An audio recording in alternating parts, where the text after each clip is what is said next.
Memang, seperti yang akan dikatakan banyak orang, semakin cantik seorang wanita, semakin licik dia. Mantan istri Jordan, Hailey adalah wanita seperti itu, dan sepertinya Lauren juga demikian. Namun, Jordan selalu merasa kasihan pada Lauren.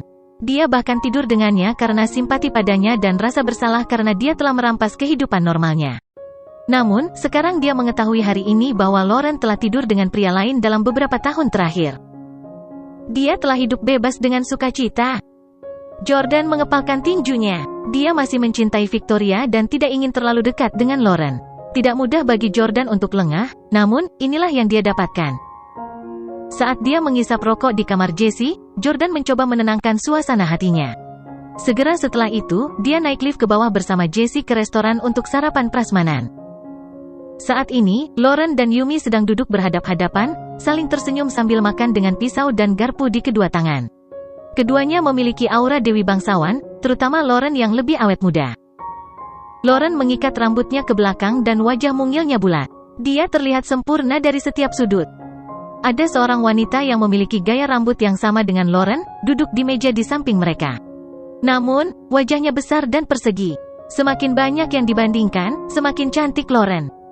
Melihat Jordan dan Jessie berjalan mendekat, Lauren tersenyum. "Sayang, kamu sudah kembali? Saya sudah mengambil beberapa pilihan untuk sarapan Anda. Lihat apakah Anda menyukai apa yang saya pilih dan jika ada hal lain yang Anda butuhkan, saya akan mendapatkannya untuk Anda." Lauren memandang Jordan dengan lembut dan cermat. Jika itu di masa lalu, Jordan akan merasa bahagia memiliki istri seperti itu. Namun, Jordan sekarang merasa bahwa ini semua hanyalah penyamaran Lauren. Tentu saja, meskipun Jessie memberitahu Jordan tentang masa lalu Lauren, Jordan tidak langsung memunggunginya. Dia berpura-pura sama seperti sebelumnya dan berkata sambil tersenyum, "Tidak apa-apa, aku hanya akan memiliki ini." "Terima kasih." Sebagai tanggapan, Lauren berkata kepada Jordan dengan malu-malu, "Kamu adalah suamiku. Memang benar aku membantumu mendapatkan makanan. Mengapa Anda begitu sopan dengan saya? Oh ya, Yumi baru saja memberitahuku bahwa dia dan Jessie akan kembali ke Inggris pada malam hari." Jordan mengangguk dan berkata, "Ya, Jessie juga memberitahuku tentang itu sekarang." Lauren tiba-tiba menyarankan, "Mengapa kita tidak kembali ke Inggris bersama Jessie dan Yumi? Kita bisa memperlakukannya sebagai bulan madu?" Sepertinya Lauren sangat ingin pergi ke Inggris untuk melihat kakek. Ketika Jordan memikirkan apa yang baru saja dikatakan Jessie tentang Lauren yang menikahinya hanya demi memanfaatkannya untuk mengetahui rahasia keluarganya, dia pun mendengus dingin. "HMPH, Lauren Howard, aku yakin kamu hanya menggunakan bulan madu sebagai alasan untuk mengetahui rahasia keluargaku, ya?" Yumi juga senang. "Ya, Jordan, kenapa kamu tidak kembali bersama kami? Kamu harus pergi berbulan madu." Jordan tahu bahwa Yumi sepertinya sangat menyukai Lauren, jadi dia menduga Jessie mungkin tidak memberitahunya tentang Lauren. "Kita akan pergi lain kali. Kakek tidak dalam keadaan sehat akhir-akhir ini." "Baik." Lauren tidak membuat ulah dan sebaliknya, menghormati pendapat Jordan. Di malam hari, Jordan dan Lauren, serta ayah Lauren, Stefan, secara pribadi pergi ke bandara untuk mengantar Jessie dan Yumi pergi. Sebelum pergi, Jessie dan Jordan saling berpelukan sebentar, dan Jessie berkata kepada Jordan, "Pikirkan apa yang aku katakan padamu." "Aku akan melakukannya, Jessie." Jessie telah memberitahu Jordan untuk menceraikan Lauren dan meninggalkan Howard. Namun, Jordan tidak ingin menceraikannya begitu cepat. Lagi pula mereka baru saja menikah. Pertama, dia ingin menemukan beberapa bukti untuk membuktikan bahwa Lauren adalah wanita keji. Begitu dia menemukan bukti yang memberatkan, ketika dia mengungkapkan warna aslinya, dia tidak akan bisa menyangkal atau berdebat dengannya. Sesampainya di rumah, Chloe sudah tidur. Chloe punya kebiasaan memegang kain sutra emas di tangannya saat tidur. Mungkin itu untuk rasa aman. Melihat betapa menggemaskannya Chloe ketika dia sedang tidur, Jordan punya pemikiran lain. "Lauren Howard, Anda berbohong kepada saya dan mengatakan bahwa saya satu-satunya pria yang pernah Anda cintai, tetapi saya bisa mengabaikannya. Saya tidak peduli apakah Anda pernah tidur dengan Dr. Gale atau tidak, dan berapa kali Anda melakukannya dengannya. Tetapi jika Anda menggunakan Chloe untuk menipu saya, Anda akan berlebihan." Sejak Jessie mengungkapkan sifat asli Lauren kepadanya, Jordan mulai khawatir. Sekarang dia tidak bisa tidak bertanya-tanya apakah Chloe adalah putrinya atau bukan. Memang, Jordan dan Chloe telah menjalani tes paternitas, dan hasil tes juga menunjukkan bahwa dia memang ayah Chloe. Namun, bagaimana jika keluarga Howard telah melunasi pusat tes paternitas? Mereka berada di DC, wilayah Howard. Mengingat kekuatan mereka, mereka benar-benar mampu melakukan ini. Selain itu, Jordan tidak menyelidiki staf pusat tes paternitas dan tidak berani menjamin bahwa mereka tidak diancam atau disuap. Sayang, ini sudah sangat larut. Ayo tidur. Lauren sudah selesai mandi dan datang untuk mencari Jordan. Oh baiklah. Jordan diam-diam kembali ke kamar bersama Lauren tanpa mengungkapkan kekurangan apapun. Seperti beberapa hari terakhir, mereka berhubungan intim sebelum tidur. Pada jam 3 pagi, Jordan dengan hati-hati mendengarkan napas Lauren dan mulai bergerak hanya setelah memastikan bahwa Lauren tertidur. Memang, dia berencana untuk melihat melalui telepon Lauren saat dia sedang tidur. Jordan tidak pernah memiliki kebiasaan mengintip dan dia juga tidak pernah melakukannya ketika dia menikah dengan Hailey. Dia juga tidak melakukannya pada Victoria. Setiap orang berhak atas privasi mereka dan hubungan tanpa rasa saling percaya pasti tidak akan bertahan lama. Namun, Lauren telah menyamarkan warna aslinya dengan sangat baik. Meskipun fasih dalam psikologi dan membaca ekspresi mikro, dia masih tidak tahu betapa jahatnya Lauren sebenarnya. Karenanya, dia hanya bisa diam-diam memeriksa teleponnya. Lauren telah meletakkan teleponnya di sisi lain bantalnya, dan Jordan mengulurkan tangannya untuk meraih teleponnya. Karena dia akan membutuhkan sidik jari atau wajahnya untuk membuka kunci ponselnya, Jordan dengan hati-hati meraih tangan kanannya lagi dan membukanya dengan kep jempolnya. Saat ponselnya tidak terkunci, itu mengeluarkan suara karena Lauren telah mengaturnya untuk berdering ketika dia membukanya. Jordan buru-buru menahan napas dan menatap Lauren. Untungnya, Lauren kelelahan dan dengan demikian, tidur nyenyak. Dia sama sekali tidak terbangun oleh suara itu. Jordan menghela napas panjang. Ini adalah pertama kalinya Jordan berperilaku begitu licik sehingga dia sangat gugup. Setelah membuka kunci layar, Jordan segera mengklik pesannya. Dia percaya dia akan bisa menemukan banyak rahasianya. Jika Lauren dan Matt berselingkuh, pasti ada petunjuk dalam percakapan pesan teks mereka. Meneguk. Menelan air liur, Jordan mengambil beberapa saat untuk menguatkan dirinya. Dia hampir tidak berani menatap layar. Bagaimana jika dia melihat percakapan atau video yang tidak sedap dipandang? Jordan tidak bisa tidak mengingat email yang pernah dikirim Chayden kepadanya. Pada saat itu, dia merasakan dorongan yang kuat untuk menamparkan Hailey beberapa kali di tempat setelah mendengar rekaman audio yang dikirimkan kepadanya melalui email. Dia punya firasat bahwa sejarah akan berulang. Namun, saat Jordan membuka aplikasi messaging Lauren, ia mendapat kejutan. Antarmuka aplikasi perpesanannya sangat sederhana dan hanya ada 2 percakapan teks. Salah satunya adalah grup obrolan keluarga Howard sementara yang lain bersama Jordan. Dia hanya menyimpan percakapan teks denganku dan menghapus sisanya. Jordan sedikit terkejut, tetapi dia tidak menyangka aplikasi perpesanan Lauren begitu bersih. Jika Jesse tidak mengeksposnya, Jordan mungkin berpikir bahwa Lauren mencintainya dan memutar hidupnya di sekelilingnya. Oleh karena itu, pesan teksnya hanya disediakan untuknya. Namun, Jordan sekarang merasa bahwa dia melakukannya karena dia tidak ingin meninggalkan bukti apapun. Dia menghapus catatan obrolan dengan Matt dan pria lain karena dia tidak ingin Jordan mengetahuinya. Wanita yang cerdas.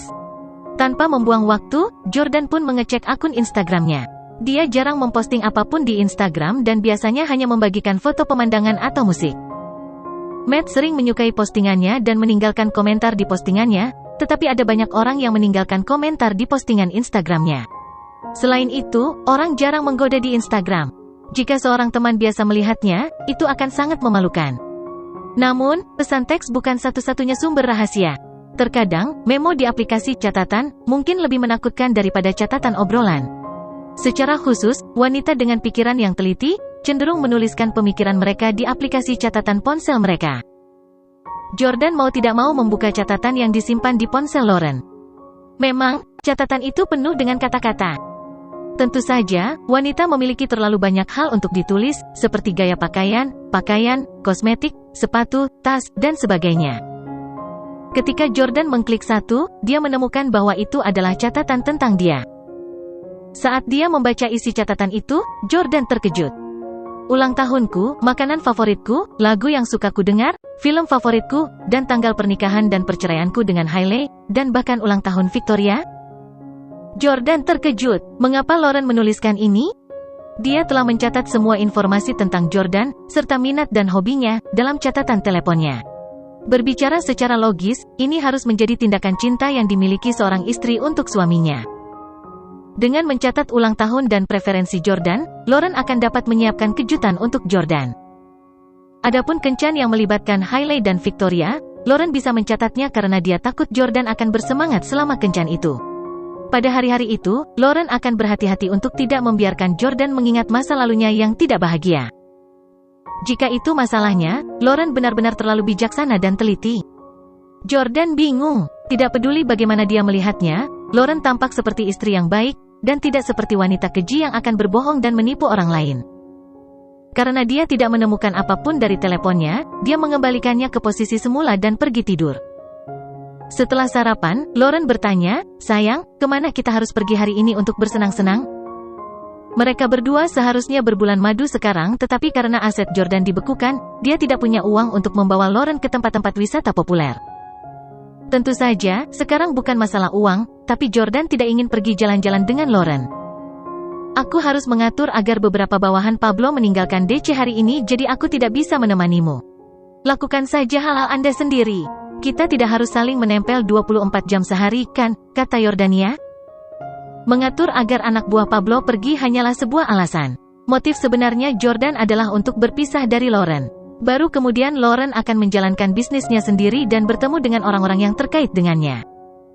Lauren mengangguk dan berkata, "Aku akan pergi ke gym kalau begitu. Setelah melihat mantan sepupu ipar Anda di pesta pernikahan, saya benar-benar merasa malu. Dibandingkan dengan dia, sosokku mengerikan." Jordan tertawa dan berkata, "Aku tidak menyangka masih ada wanita di dunia ini yang bisa membuatmu merasa rendah diri." Faktanya, Elle awalnya hanya memiliki sosok yang sangat baik dan penampilan rata-rata. Namun, sejak dia pergi ke Korea untuk operasi plastik, penampilannya hampir sempurna sekarang. Namun, Jordan tidak menyukai kesempurnaan palsu. Ini karena dia lebih suka Elle dan bukan Jenny. Lauren melanjutkan, "Menghadapi mantan istrimu dan sepupunya, aku benar-benar memiliki rasa rendah diri karena mereka lebih cantik dariku dan sosok mereka juga lebih baik dariku. Bukan hanya itu, tapi mereka juga lebih muda dariku. Aku benar-benar khawatir kamu tidak akan menyukaiku jika aku tidak bisa dibandingkan dengan mereka." Pada saat itu, Jordan tiba-tiba berkata, "Sosokmu sudah lebih baik dari kebanyakan wanita. Jenny adalah vixen, Anda tidak perlu membandingkan diri Anda dengannya. Ngomong-ngomong, kamu mungkin juga berolahraga, kan?" Lauren mengangguk, "Ya, saya pergi ke gym setiap minggu." "Kalau begitu, apakah Anda memiliki pelatih pribadi untuk membantu Anda merumuskan rencana pelatihan atau semacamnya?" Jordan terus bertanya. Mengangguk lagi, Lauren berkata, "Ya, itu adalah pelatih pria yang cukup terkenal di DC dan dia adalah pelatih banyak selebriti." Oh, Jordan tetap tenang di permukaan.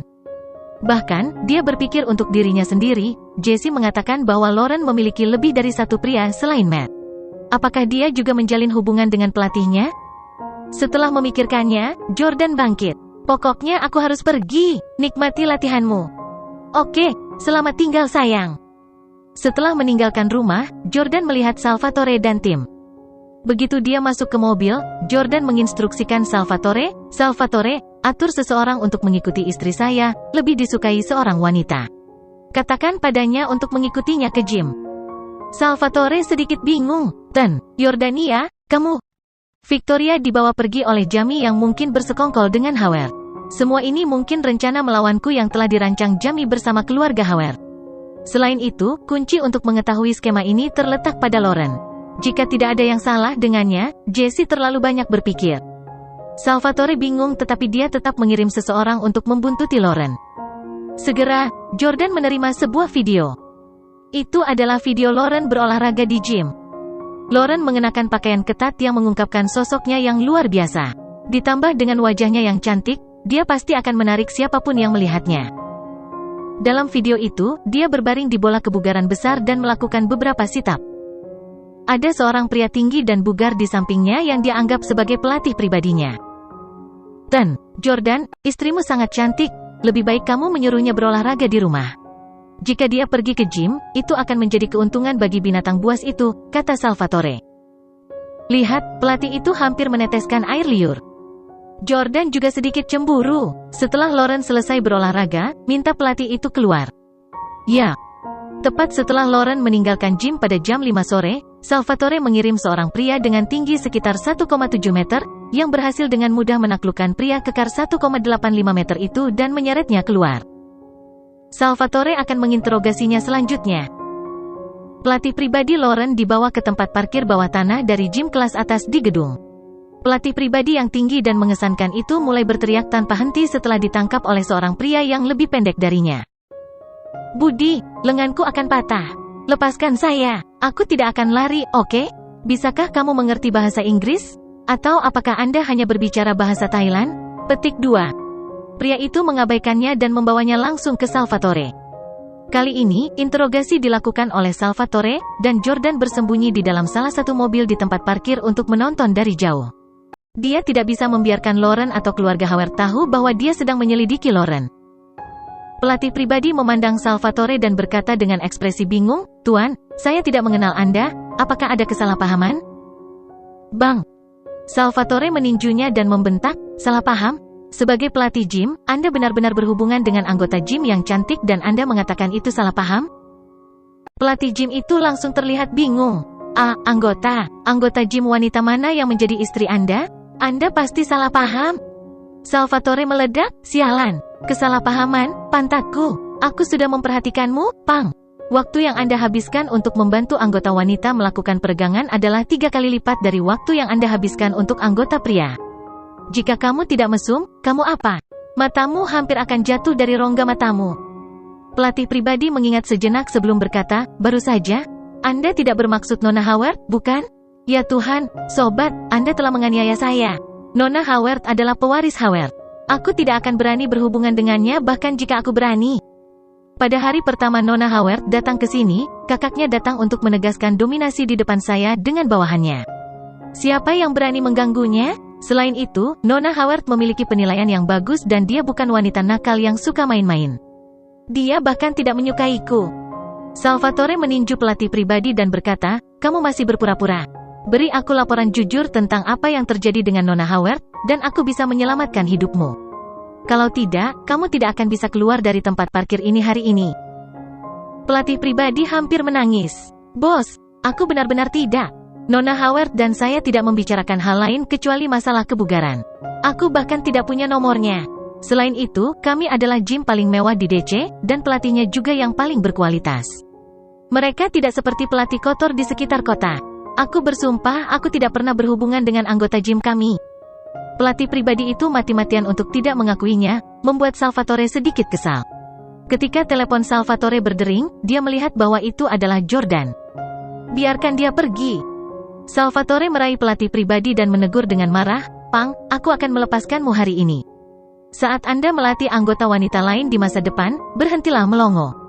Juga, Anda sebaiknya tidak bernapas sepatah kata pun tentang kejadian hari ini. Seperti yang Anda lihat, bawahan saya yang masih di bawah umur dapat dengan mudah menangkap Anda. Pikirkan tentang apa yang akan terjadi padamu jika aku mengirim orang dewasa untuk berurusan denganmu." Pelatih pribadi tahu bahwa Salvatore tidak boleh diganggu. Jadi dia buru-buru berkata, jangan khawatir. Saya pasti tidak akan menyebarkan berita tentang ini kepada siapapun." "Enyah." Salvatore memperhatikan pelatih pribadi itu pergi sebelum kembali ke mobil tempat Jordan berada. "Masuk jauh," Salvatore berkata, "Tuan. Jordan, pelatih itu tidak berani mengakui apapun. Saya berpikir untuk menggunakan beberapa cara kejam untuk memaksanya berbicara." Petik 2. Jordan menggelengkan kepalanya. Dia tidak berbohong.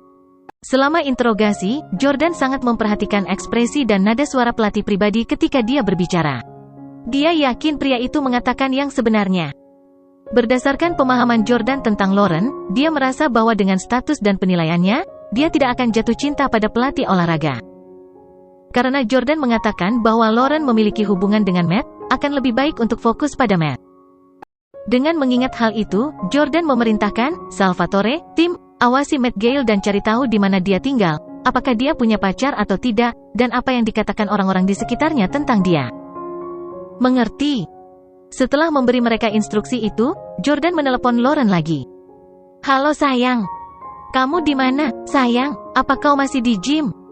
"Tidak, aku baru saja pulang dari gym." "Suamiku, apakah kamu sudah selesai?" Petik 2.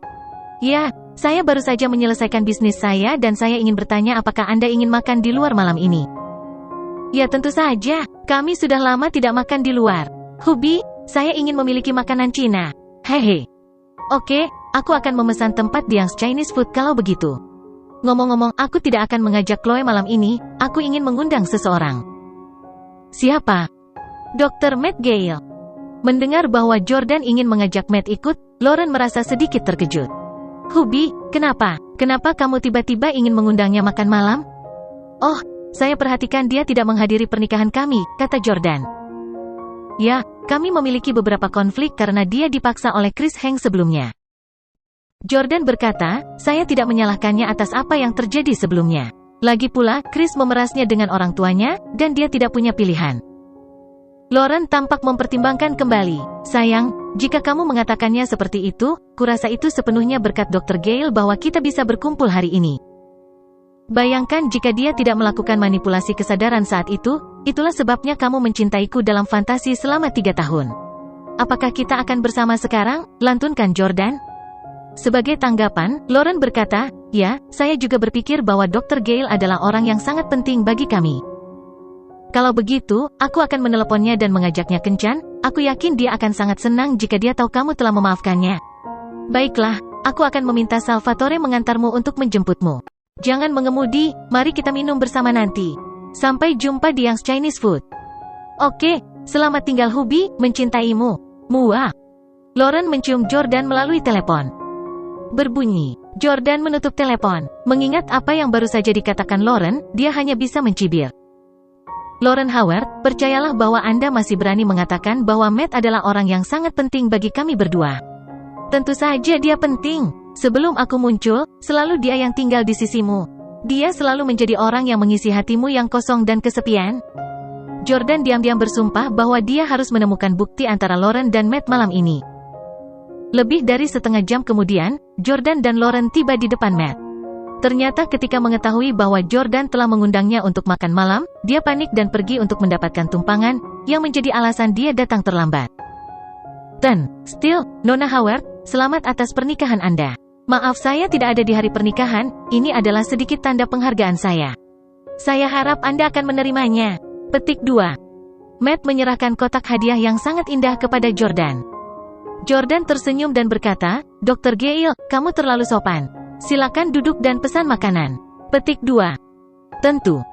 Matt duduk, melepas jaketnya, memesan makanan, lalu menuang segelas anggur untuk dirinya sendiri. Dia kemudian mengambilnya dan berkata, Tuan. Still, Nona Howard, saya merasa malu melihat Anda berdua setelah apa yang terjadi terakhir kali. Aku benar-benar membantu binatang buas Chris Heng itu untuk merusak citra sempurna Tuan Steele di hatimu, Nona Lauren. Untungnya, dia tidak mendapatkan jalan pada akhirnya. Kalau tidak, saya akan menjadi orang berdosa. Terima kasih telah melupakan masa lalu dan masih memperlakukan saya sebagai teman. Aku akan minum ini. Setelah mengatakan itu, dia menenggak gelas sekaligus.